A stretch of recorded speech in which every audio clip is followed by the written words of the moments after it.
Sir,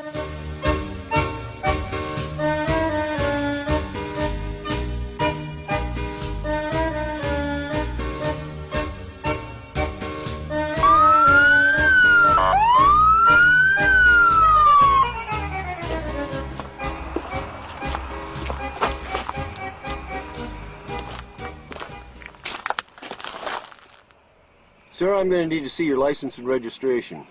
You know, they call this that facial profiling. Just because I'm Italian, you pull me over and bust my balls.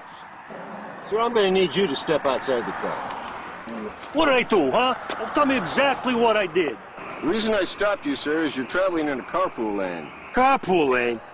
You guys is unbelievable. The sign says 2 or more. That's right, sir. Yeah, well, I'm a 1, and he's a 2.